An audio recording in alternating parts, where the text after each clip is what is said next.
My GF got an illegal Airbnb ring in her apartment complex busted. We live in a new and small apartment complex, only 40 units within 2 buildings. It's very low-key and within walking distance of our downtown. It's very affordable for how convenient a location it is.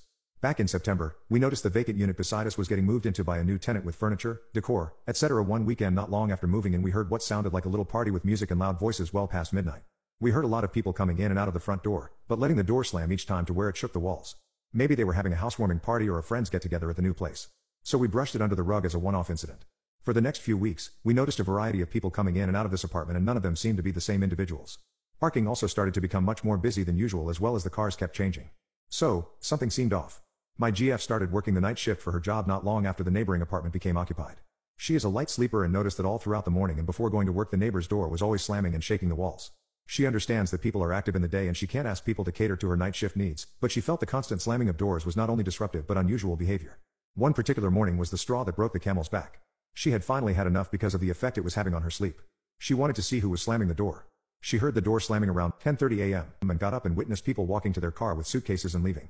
Soon after a man arrived and pulled up the front doormat and retrieved a key and let 2 women with cleaning supplies into the apartment.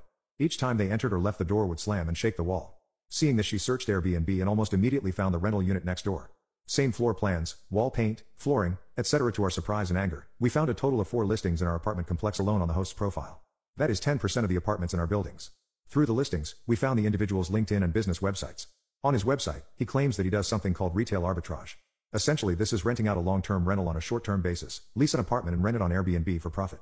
This can be done legally with the landlord's permission. The lease agreement does not allow for subletting or short-term rentals. They were renting out 3 of the 4 ground-end units offered, units with unique floor plans. The 4th unit was a handicap-accessible unit. That's right. This man and his business partner leased an apartment meant for accommodating people with disabilities with the intention of using it for the little short-term business empire he was trying to build. Our city and region, like in other places, have been feeling the squeeze on apartment availability and these heads are contributing to the problem. It was at this point we took this personally as we had our own problems dealing with apartment availability, wait for lists, disappointment, and frustration. My GF called the leasing office and notified them that the neighboring unit is being rented out on Airbnb and asked if that was allowed, to which the office gave an emphatic absolutely not and asked for the listings to be sent to them in an email. Later that day the office called her back and said they notified the tenant that they will be inspecting the apartments the following afternoon. After the inspection was completed the office notified that they had sent a cease and desist notice of any rental activities outside the lease agreement or face eviction. They also informed us that you should not have any more problems concerning the matter and if you do, don't hesitate to give us a call. Now, this hole has 4 leases he is stuck paying $1,500 per month for and can't make any more money through Airbnb. He is bleeding money to the tune of about $6,000 per month. His only legal options are to continue paying for them or to break the leases and vacate. Last week we watched as movers emptied out the apartments. I'm sure they lost deposits and or were penalized for breaking the leases. This is a very expensive lesson for being a greedy entrepreneur. Don't be heads, folks. Also, don't piss off a night shifter trying to sleep.